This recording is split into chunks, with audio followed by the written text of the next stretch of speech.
I'm going to demonstrate how to use the Ethelbert liquid limit device to determine the liquid limit of soil.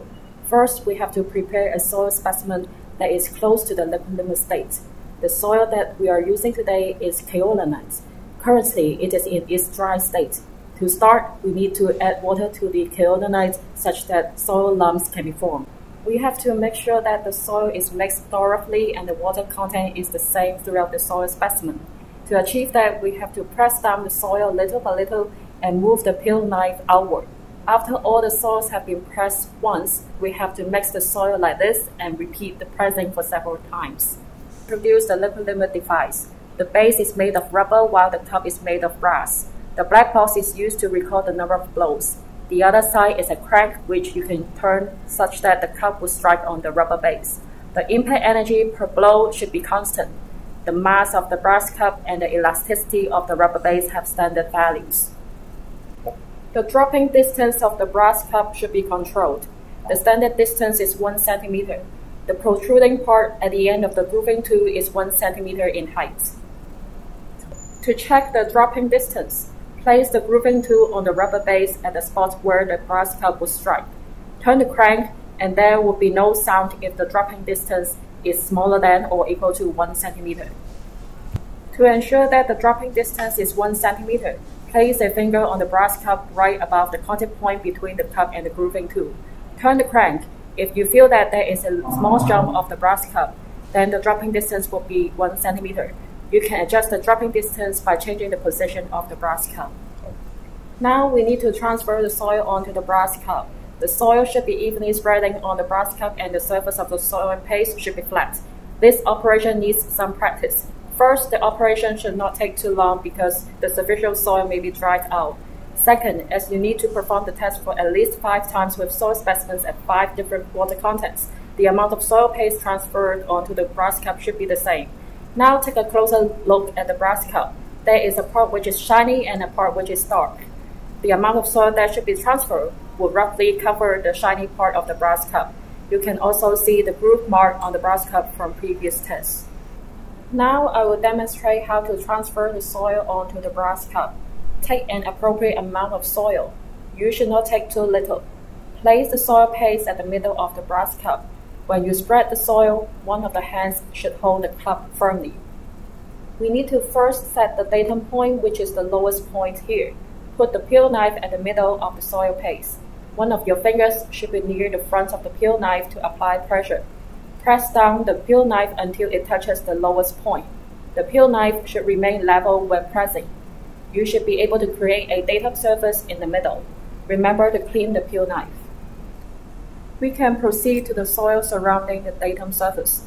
Press down the peel knife again. Remove any additional soil and recycle it. Do this for both sides. Now we need to flatten the soil paste for the second time. Again, start from the middle to create the datum surface first and progress to the sides. If you feel that the surface is not flat, you can repeat the same process, but you should not do it for too many times because the soil may be dried out. When the surface is flat, regard the lowest point as the center of the circle and use the peel knife to scrape a circular arc. Clean the grooving tool before each use. One of the hands should be holding the cup. It would be better if you can sit down and face the center line of the brass cup.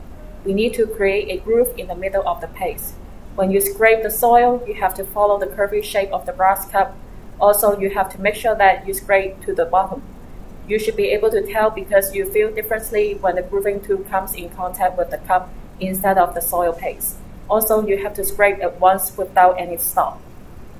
Now I use my left hand to hold the cup and my thumb is put on the targeted exit point of the soil paste.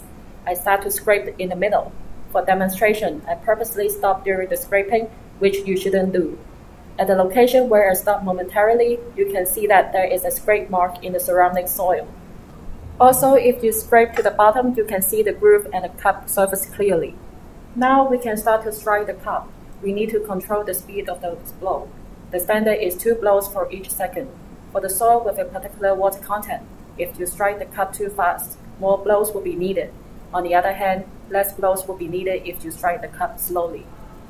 You should control the speed at 2 blows per second like this. When do we stop the blow? We should stop if the groove has closed for a distance of 1.27 cm. The width of the protruding part at the end of the grooving tool is 1.27 cm. Two students should cooperate to perform the test. One should be responsible for making the blows and the other one should observe the groove. The groove will be gradually closing. Hence, the student who is responsible for observing the groove should signal the stop of the blow when the closing distance has reached 1.27 cm. Before we start, we need to reset the counter. Also, clean the surface of the base to ensure that there is no soil. Now we can start to strike the cup. There should be 2 blows per 1 second. This is the condition at which the 2 halves of the soil paste have come in contact for a distance of 1.27 cm. Now we can cut out the part of the soil which the groove is closed. Check the distance by using the grooving tool. The soil which we have used for this demonstration requires 35 blows. By definition, the liquid limit is the water content at which 25 blows are used. Hence, the soil used in this demonstration has a water content lower than the liquid limit. We need to determine the exact water content of the soil from the groove that has closed. Weigh the mass of an empty evaporating dish. Transfer the soil to the dish and weigh the mass of the dish with the soil. Put this dish in the oven and dry it for 24 hours. Repeat the same process for the soil specimens with 4 other water contents. At the end, perform regression on the number of blows against water content to obtain the liquid limit.